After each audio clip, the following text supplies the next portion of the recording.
Siyambonga uNkulunkulu. Sibonga umusa wakhe nje.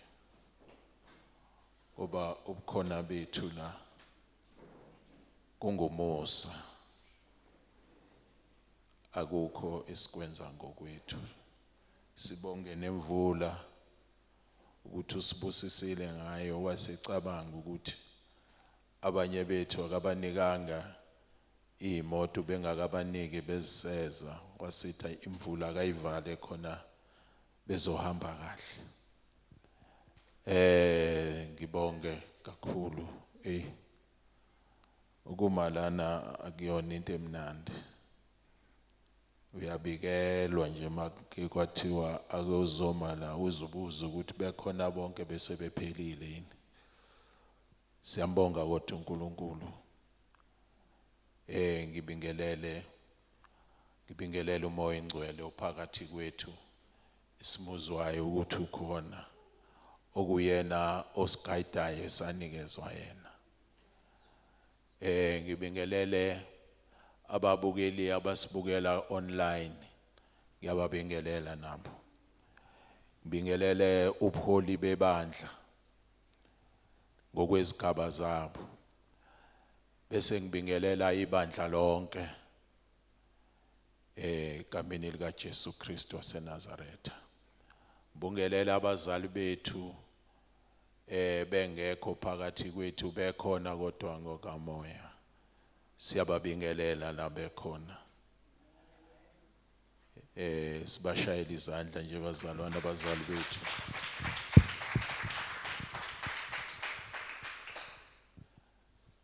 Ngibingelele nomndeni wami nonkosikazi, umndeni wami ongisupporta kakhulu. Kumusa kaNkulunkulu.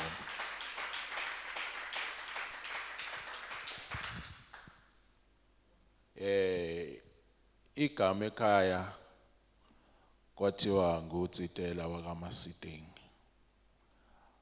Kwasekuhamba ke ngomusa lasishintsha. Asengibizwa ngegama elinye lekuthiwa ngumntwana isibongo wakaNkulunkulu, kumbe wakaGod.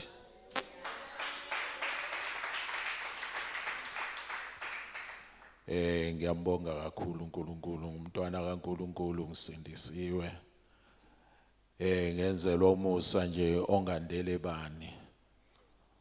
Ngoba lithizwi uyayithatha imfabanga ezaleni.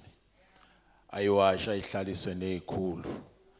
Nami ngingomunye owalabo ngoba la ngangikhona kuze kube manje enganginabo lapho abakholwa ukuthi mina sengidonsiwe ngaba ngaba sekukhanyeni ngoba ngangithi kuyakhanya nami la ngangikhona. Bathi mabekhuluma ngensindiso ngibona ukuthi namba abantu abalahlekile. Abashiya abantu bakubo kanti umuntu olahlekile yimi. Kepha ke umusa wangilanda khona lapho. Ngoba umusa unandaba ukuthi unjani. Ukulanda khona ulapho phakathi ehlanzeni ukulande. Wasengibusisa ke uNkulunkulu ngenye into futhi ukuthi athi mengilanda lapha ehlanzeni la ngangikhona abeseqoqa nomndeni wami ukuze sikhulume ilanguage eyodwa. So nje wonke umndeni wami usindisiwe nje ngomusa kaNkulunkulu, akekho oshona le. Siyambonga kakhulu uNkulunkulu. Bazalwane sizothandaza. Sizohambisa ipetition kuNkulunkulu, bathi prayer is a petition mabesho. Esisuke sihambisa izikhalo zethu. Njoba kuyekushawa itoyitoyi eyethi itoyitoyi ihlukile kayifani. Sizohambisa izikhalo zethu nje uNkulunkulu ukuthi awunakho esikhala ngakho baba. Nakho awusithembise khona. Sesikwamukele. Sizokwenza lokho nje. Ubaba isikhathi esiningi ngathi meme la asikhumbuze njalo ukuthi uJesu uyabuya. Uyabuya uJesu. Nami nje zilana nje umusa ungikhethile nami ngizokhuluma nje ayikho into entsha mhlambe ngizoqhamuka nayo sizovuselelana nje imfundiso siyesifundiswe khona ilokho nje nami ngizokusho akukho kunye okusha.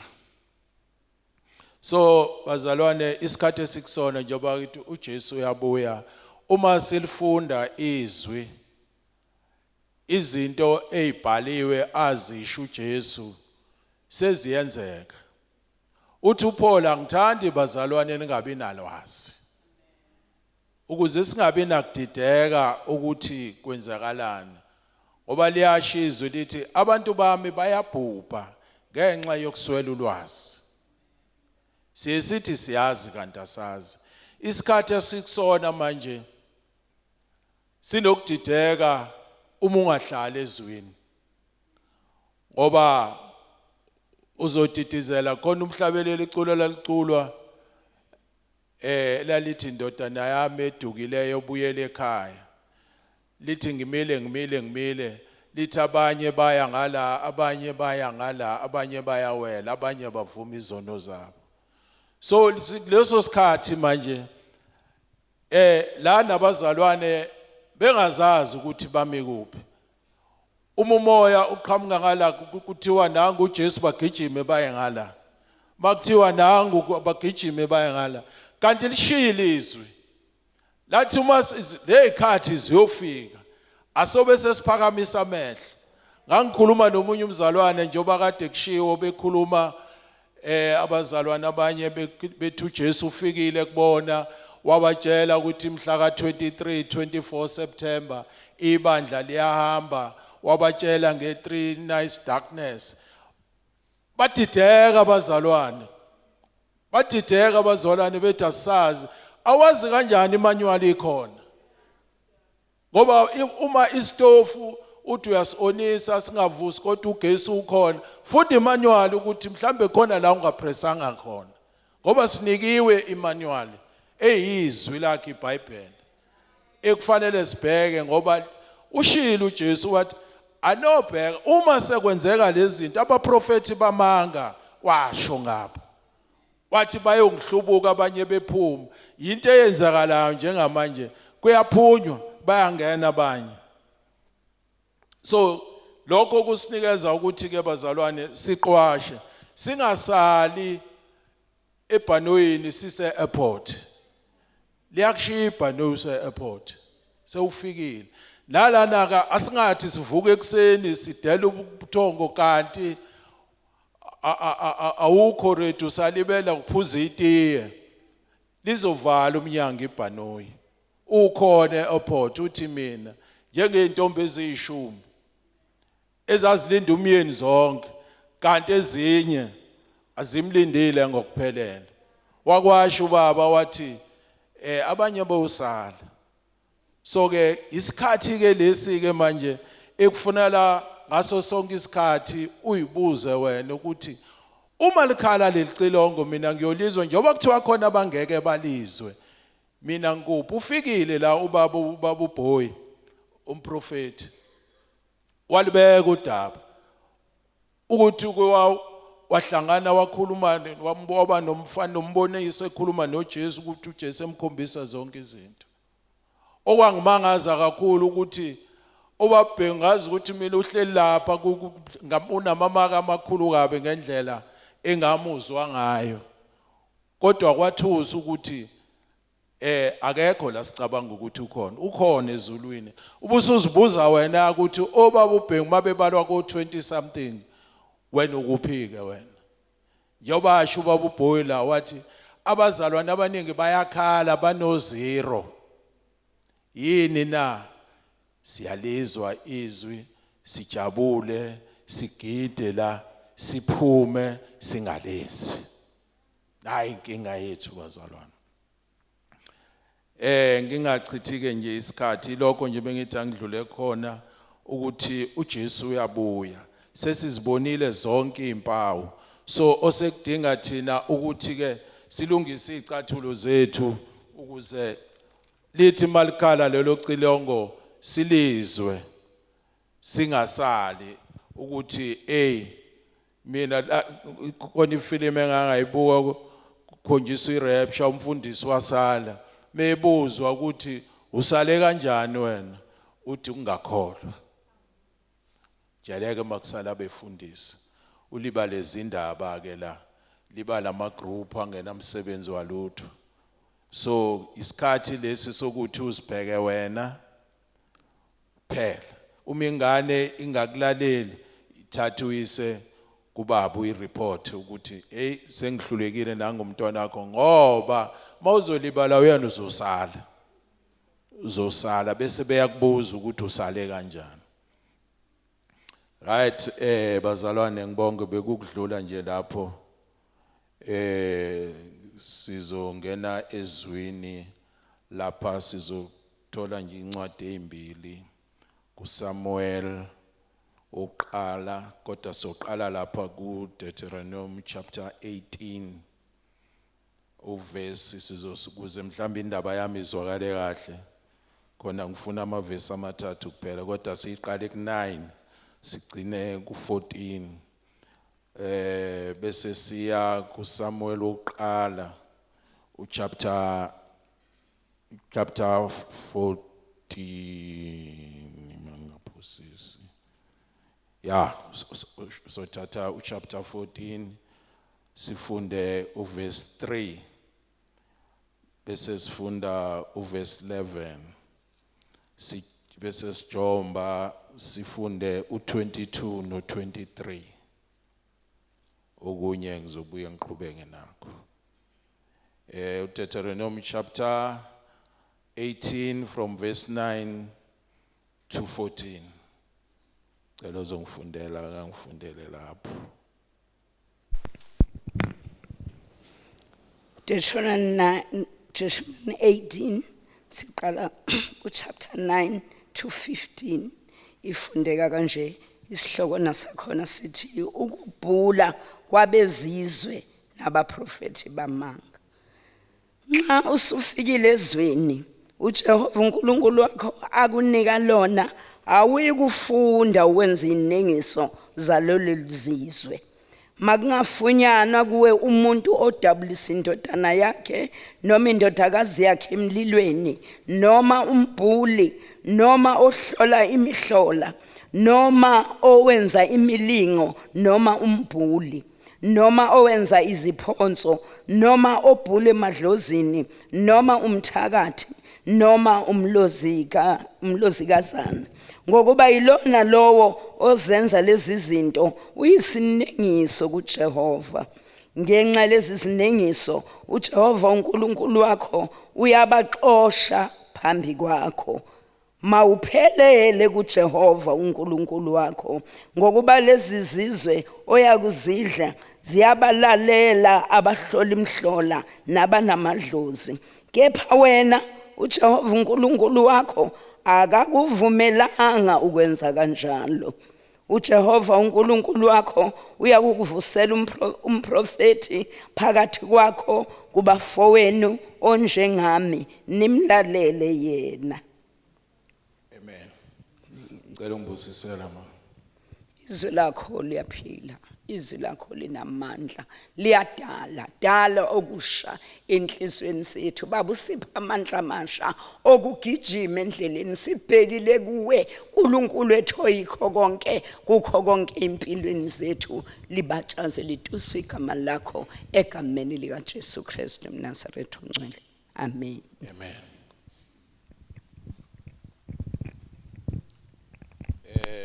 bazalwane sithola la uNkulunkulu ukhuluma noIsrael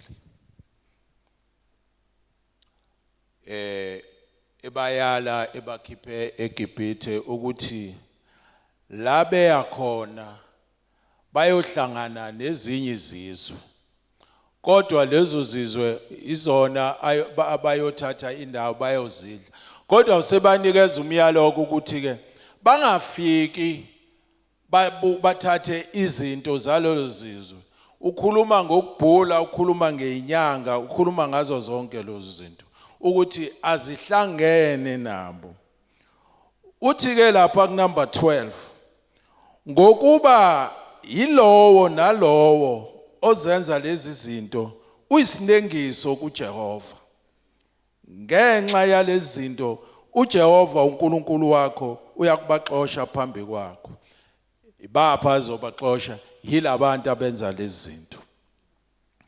Usethi ke mawuphelele kuJehova uNkulunkulu wakho ngokuba lezi zizwe uyakuzidla ziyabalalela abahlola imihlola nabanamadlozi, kepha wena uJehova uNkulunkulu wakho akakuvumelanga ukwenza kanjalo. Amen.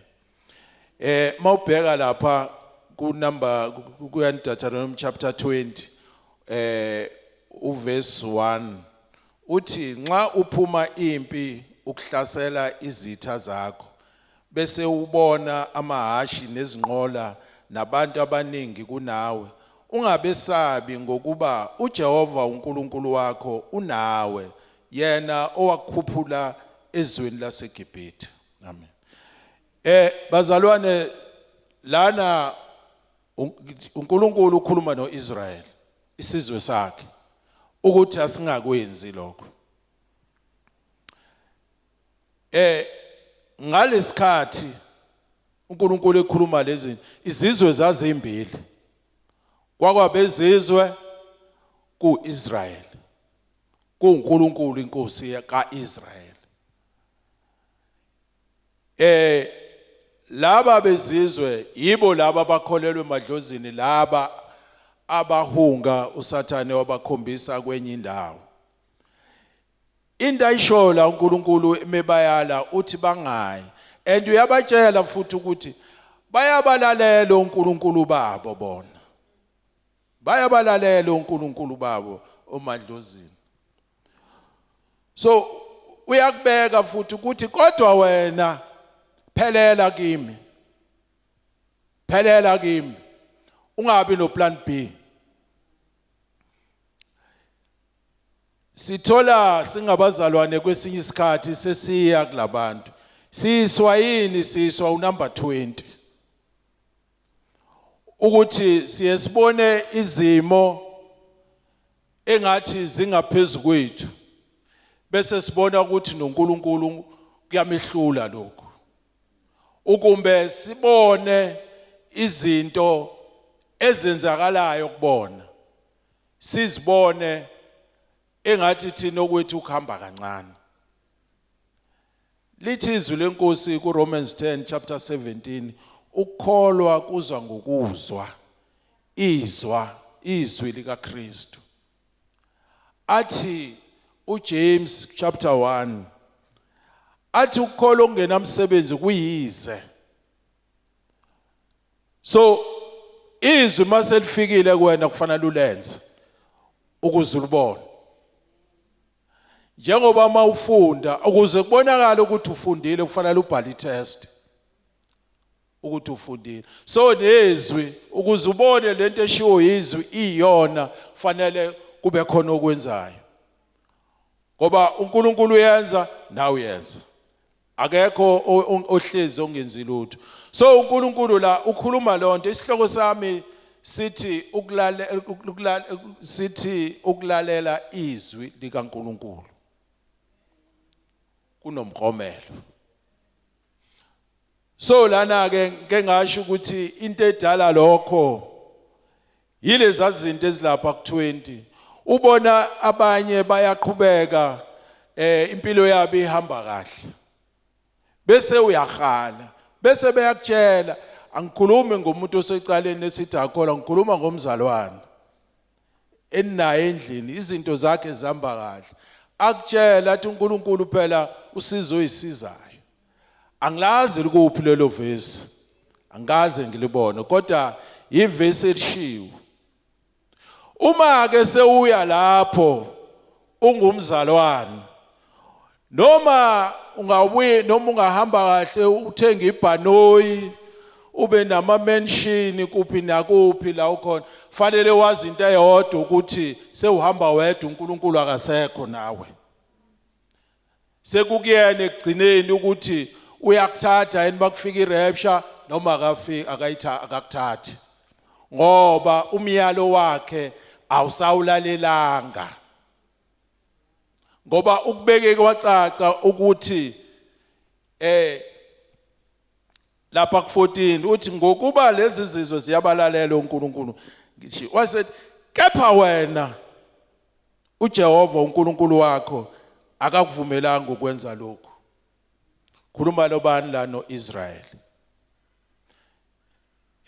Khona lento ekidide kwesinye isikhathi ke ngasho ngathi izizwe ezimbili zazimbili ngalesikhathi kuIsrael lo kuyisizwe samaJuda nesizwe nabezizwe ama-Gentiles.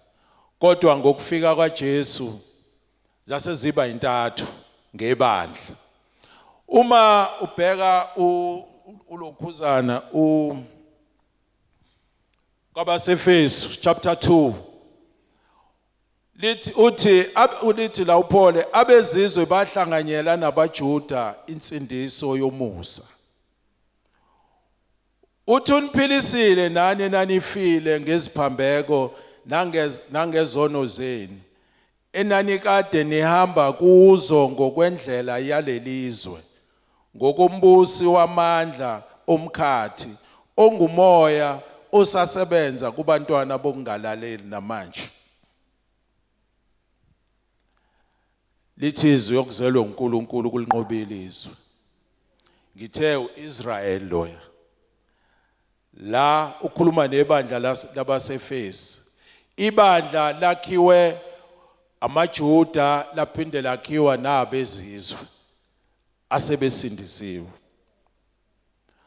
So okusho ukuthi uma usindisiwe le yankulumo engale eyayikhulunywa kuIsrael iyakuthinta ngoba izithembiso zikaIsrael izethu nathi.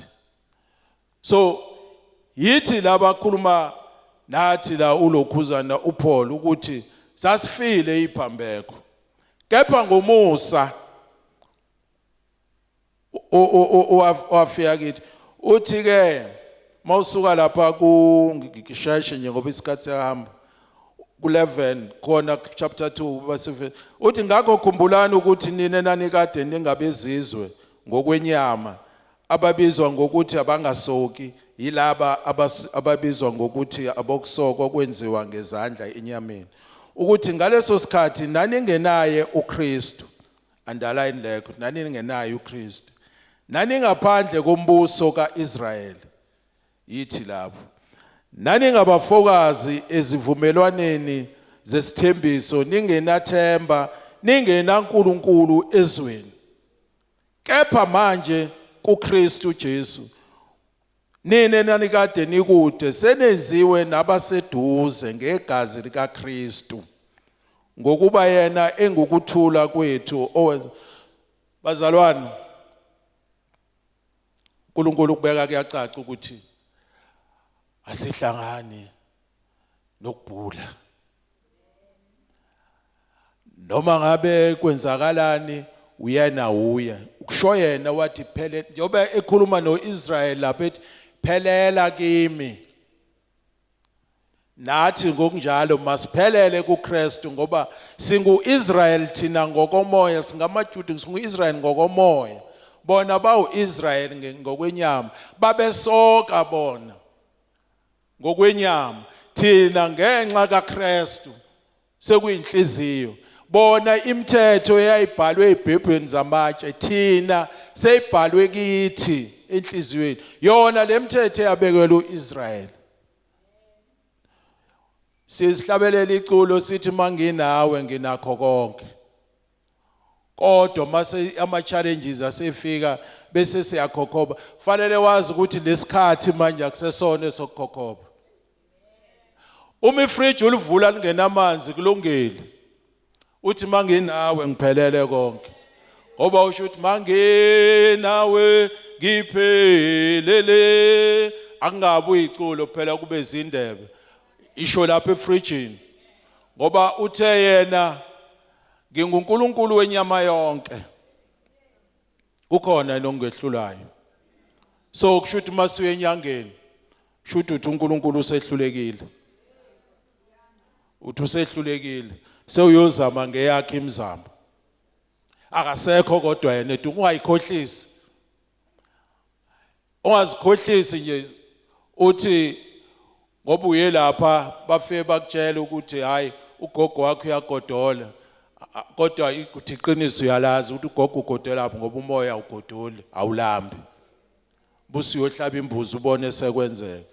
Alright, bengilapha ke siqhubekele phambili ke siye lapha encwadini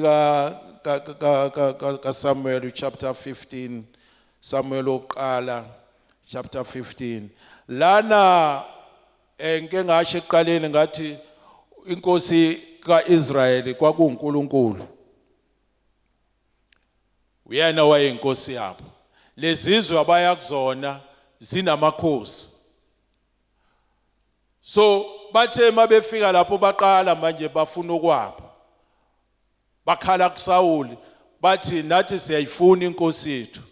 Ngobani bebona lezizwe ezinye ukuthi nabo bafuna ukulawulwa.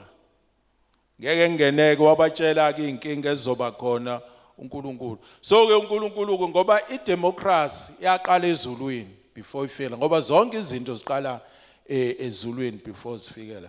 So ke uSawuli wakhala wathi uNkulunkulu ungakhali banikeza abantu into yabo abayifunayo.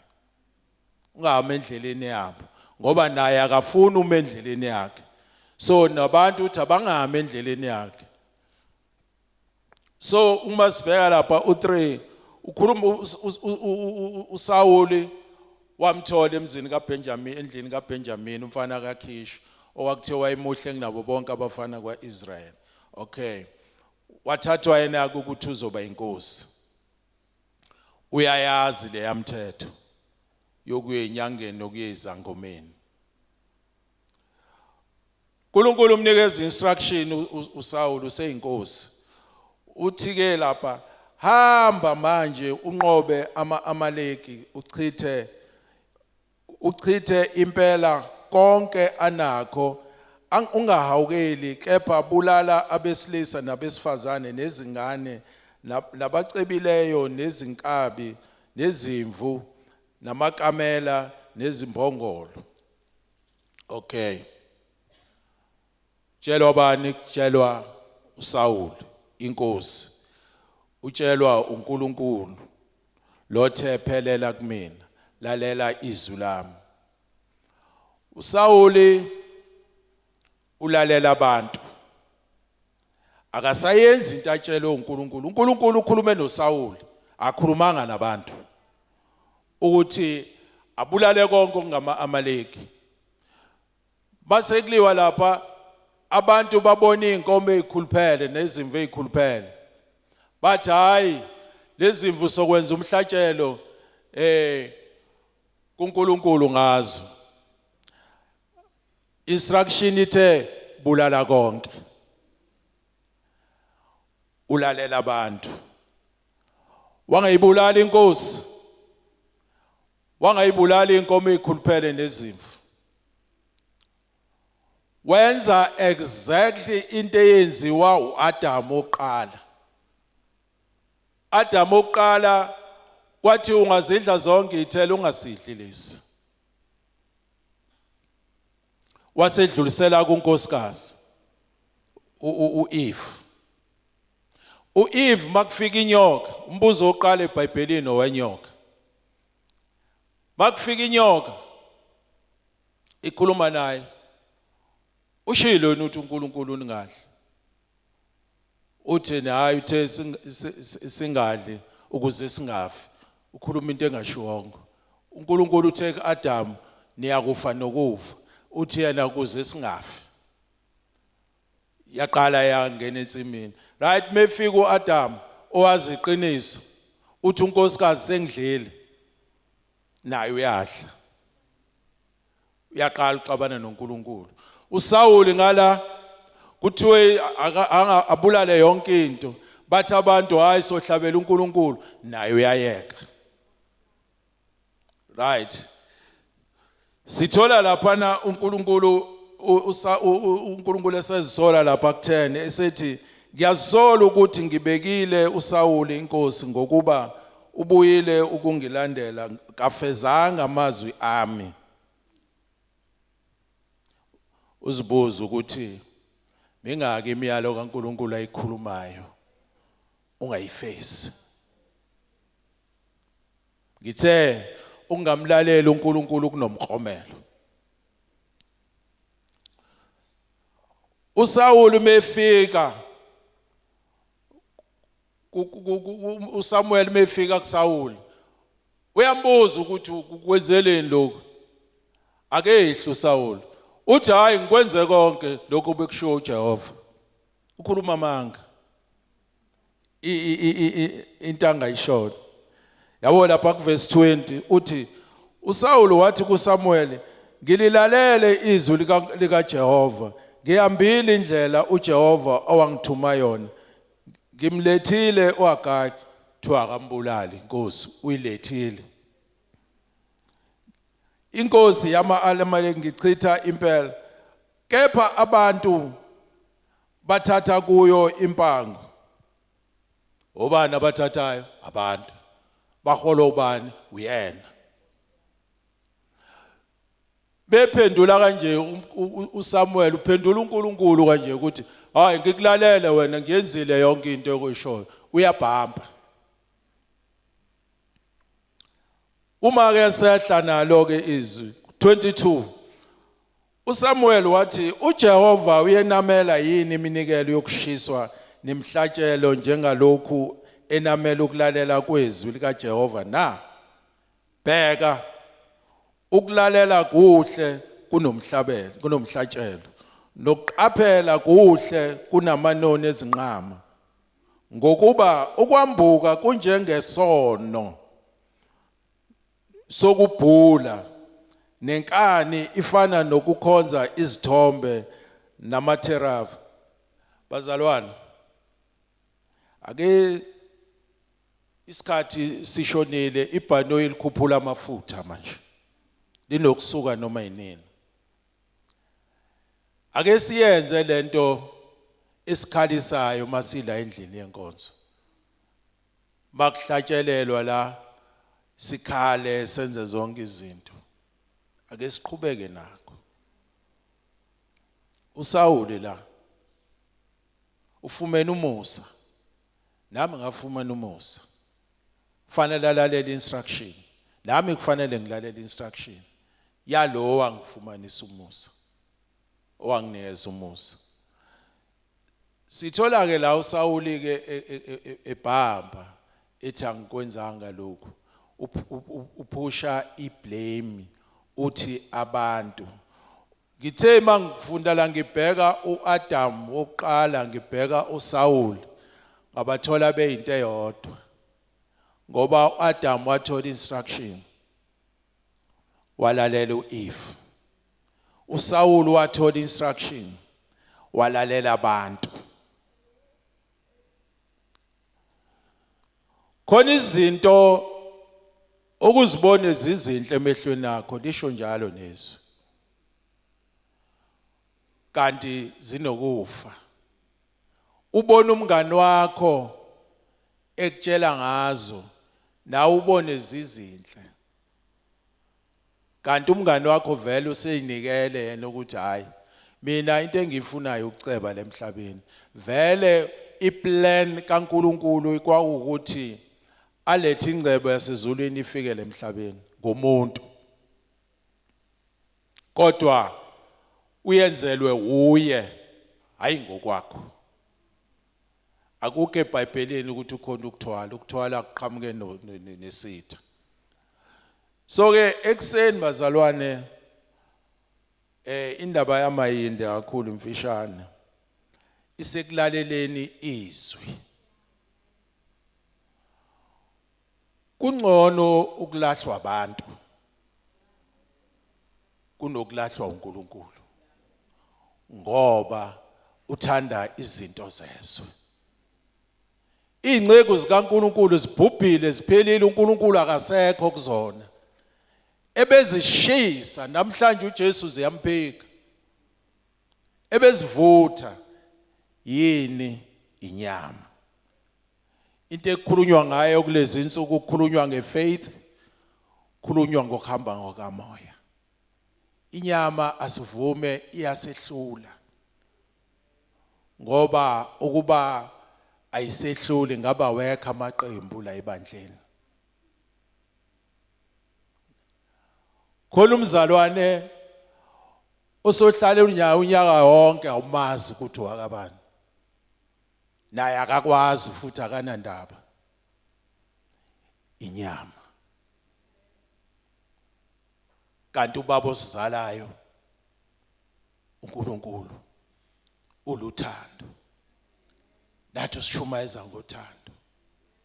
Uzasho athi mawungenalo uthando ungaba nakho konke, ungashumela ngezilimi, ungenza kwasani, kodwa ufana nethini yeliqeqeza lapha. Nesikhathi bazalwane siyobuzwa, nathi siyofika lapha kucheckwa imisebenzi. Ayikho into ebuhlungu ukuphasa ngokhondoni ngoba ujabule. Yebo ukhona udlulile eklasini kodwa ujabule njengalabo abaphase kahle ngalo. So nathi singena ezulwini ngokhondoni sikucatshangelwa. Osekufanele ke thina ngoba siyazi ukuthi singena endaweni engasifanele, fanele siyilungise. Ushilo umprofeti uPaul, umpostoli uPaul, wathi sisemzimbeni siyazihlambulula njalo ngegazi, sinamanzi, izwi okuyilona ngoba siyona njalo. Ingakho kufanele sihlambulule ngoba sisenyameni, inyama ihlezi ifuna kwayo. Siyona sicabanga ukuthi hey ngazi wenza ngane, kulungile kophela sofana, umzalwane njalo uthi kophela sofana. Sekufanele uhlambulule ngoba uhlulwa into eyodwa, umzalwane awukwazi kwakuhle lokhu.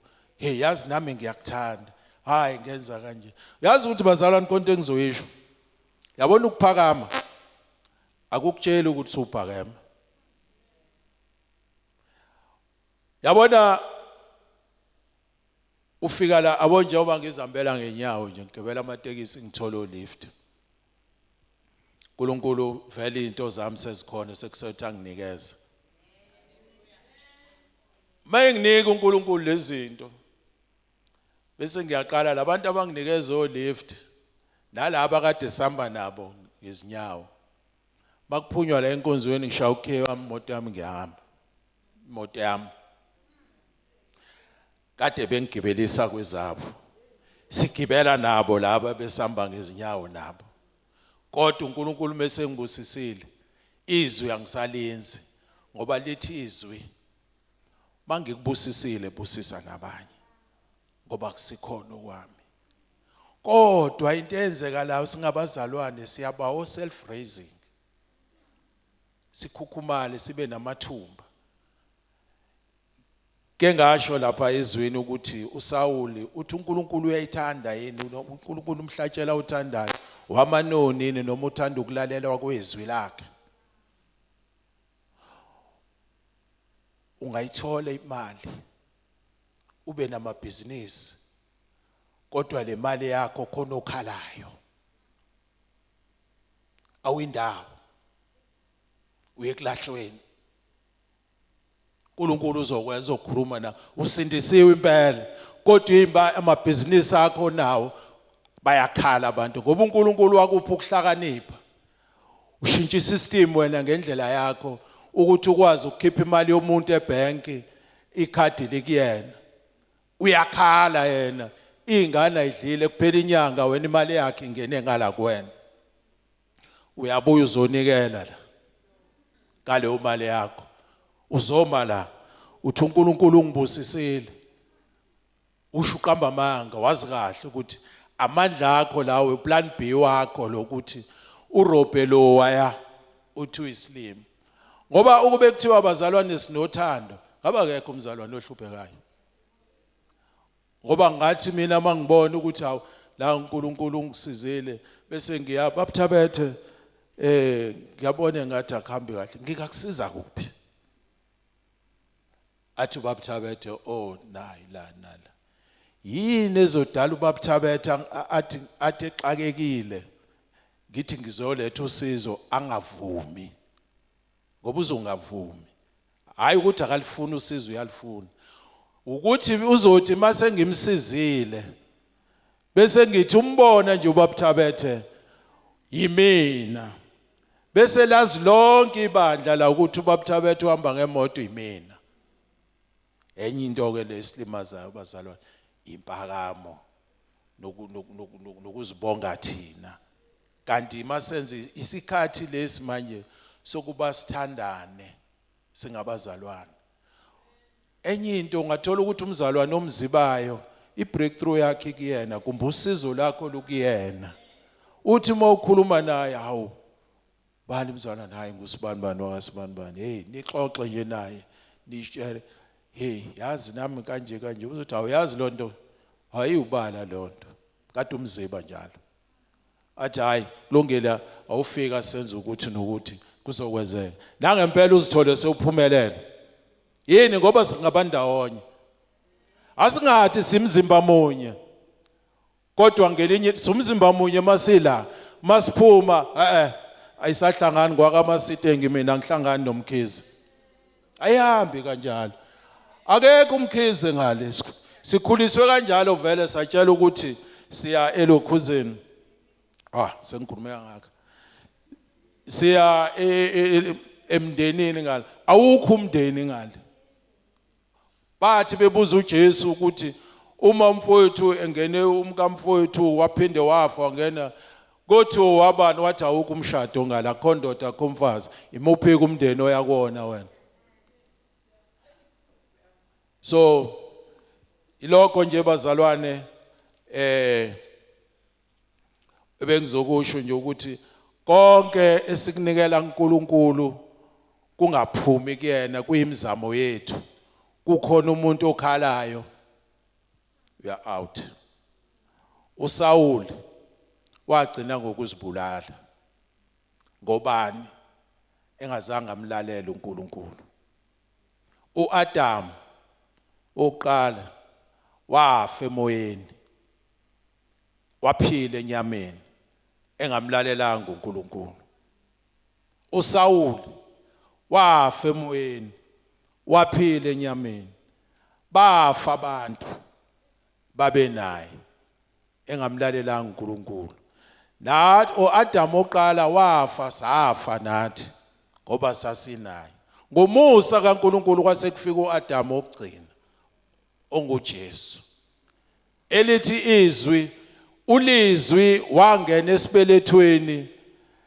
ehamba nobaba waphuma eseyinyama kwashintsha la ngaphakathi waphuma eseyinyama eseyimi okusho ukuthi ke nami angihambise kwakhe uPetro wayiphika uJesu kodwa ukukhuluma kwasho ukuthi ubehamba noJesu sinjalo yinthina angasho wena umuntu ukuthi hayi bo wemzalwane wemasitengi akufanele uhambe la ngoba akangiboni nami ngihamba nabafanayo so sengivala ke bazalwane soyimkhulekweni ngithi ke yonke into esiyenzayo masibuze uNkulunkulu uDavide ayikho into ayeyenza engambuza uNkulunkulu ngoba wayezazi ukuthi izimpa ayinqobile uyinqotshiswe nguNkulunkulu so nathi asibuze uNkulunkulu asingabuza abantu ngoba bazosibulala sisemzimbeni munye asihambise kwakhe asiyeke ukuba nama group unnecessary okujajana okuhlebana asikiyeke lokho uma sihlangene sokwenza okukhulu uma sihlangene sokwenza okukhulu ungabheki omunye ukuthi wenzani wena wenzani yini oyenzayo awonje ukuthi makushona ilanga ke uhlala uthi kodwa Nkosi ake ungicheke nje ukuthi namhlanje ngihambe kahle yini so ngala umazi bazalwane abangiphe wona uNkulunkulu ngithi ke kusuka namhlanje ake uzibheke ukuthi uhamba kanjani. Kusuka namhlanje ake uzibheke ukuthi mawunenkinga ubuza bani. Kusuka namhlanje ake ubheke ukuthi bangaka abantu obaziyo la ebandleni. Mawungabazi indaba ianswer kuwena. Ilokho nje ebengithi akusho.